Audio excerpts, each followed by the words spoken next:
Como Pedro Álvares Cabral morreu? Olá amigos e amigas, antes de iniciarmos este vídeo vou pedir para todos vocês deixarem o seu like, inscreva-se no canal e compartilhe este vídeo. Sem mais delongas, vamos para o vídeo de hoje. Pedro Álvares Cabral, de 1467 a 1520, foi um navegador e explorador português, capitão-mor da frota portuguesa que avistou a costa do Brasil em 22 de abril de 1500. Pedro Álvares Cabral nasceu em Belmonte, Portugal, em 1467.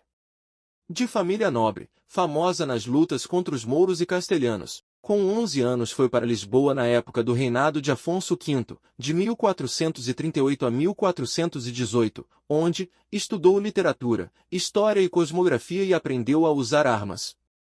Com 16 anos, na corte de D.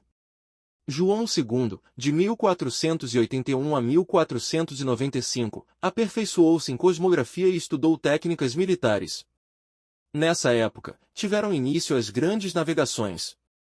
Experientes no uso de caravelas, os portugueses passaram a explorar a costa ocidental da África.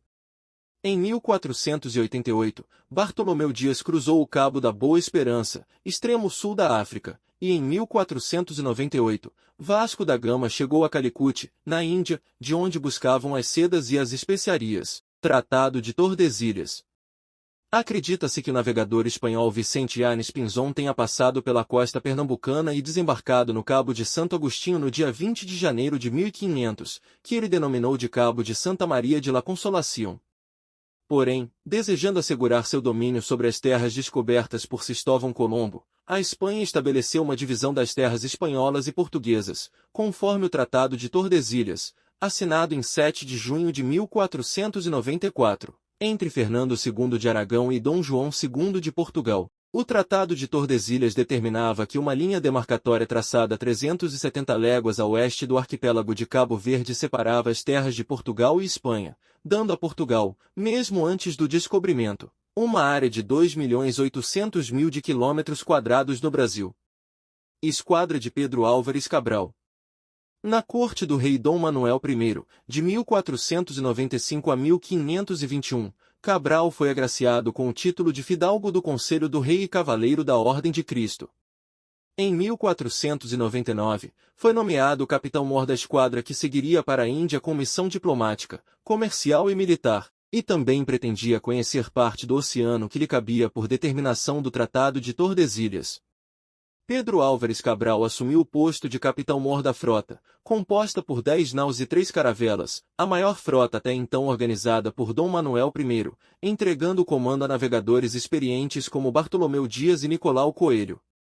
Havia pessoas importantes em cada navio como fidalgos e religiosos, entre eles o Frei Henrique Soares de Coimbra, o escrivão Pero Vaz de Caminha e ainda cientistas e astrônomos.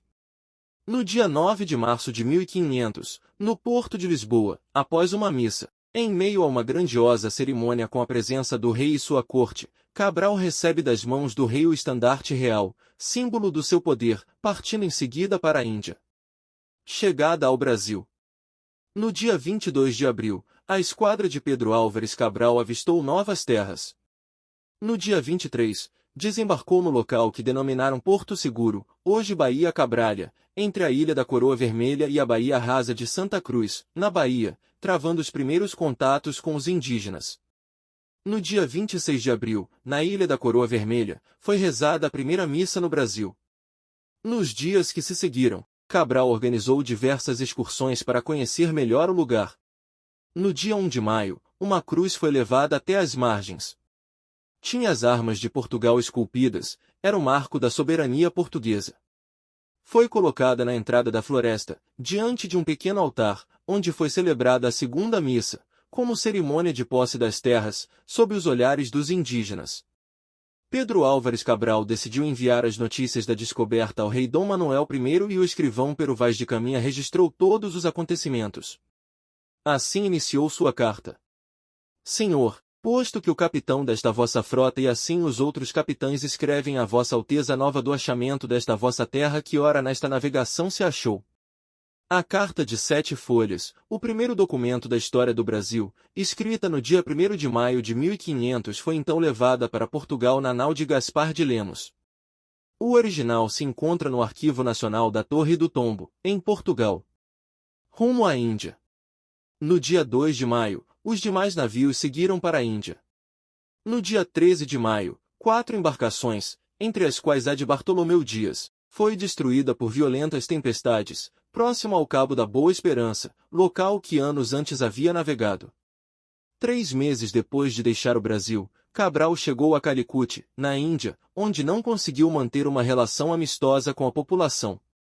A frota sofreu um ataque dos muçulmanos, quando mais de 30 portugueses foram mortos. Em seguida, Cabral conseguiu tomar todas as embarcações ancoradas no porto, confiscou as cargas e mandou incendiá-las. Depois de conquistar a cidade, Cabral estabeleceu uma feitoria e celebrou tratados de paz. Seguiu para Cananor, onde abasteceu as naus de especiarias. Retorno à Europa. No dia 16 de janeiro de 1501, Cabral iniciou o caminho de volta. Chegando a Moçambique, iniciou o restauro das embarcações. No dia 21 de julho de 1501, Pedro Álvares Cabral chegou a Lisboa com apenas 6 navios remanescentes da grande esquadra carregados de especiarias. Cabral foi recebido com festas, era a consolidação do comércio com o Oriente. Em 1503, Pedro Álvares Cabral casou-se com D. Isabel de Castro, filha de D. Fernando de Noronha e de Constança de Castro. O casal teve 6 filhos. Cabral foi nomeado para o comando de uma nova expedição, mas depois de 8 meses de preparativos e desentendimentos com o rei, ele foi substituído por Vasco da Gama. Em 1509, Cabral retirou-se para sua propriedade, perto de Santarém. Em 1515, teve sua pensão aumentada e foi citado no livro dos moradores da casa de o rei Dom Manuel I, como o cavaleiro do Conselho Régio. Mas era tarde para uma reaproximação. Pedro Álvares Cabral faleceu em Santarém, Portugal, no ano de 1520. Seu corpo foi sepultado na Igreja da Graça. Gostaram do vídeo de hoje? Comentem, deixem o seu like, inscreva-se no canal, ative o sininho e compartilhe este vídeo. Muito obrigado a todos vocês, até os próximos vídeos, um forte abraço e tchau tchau.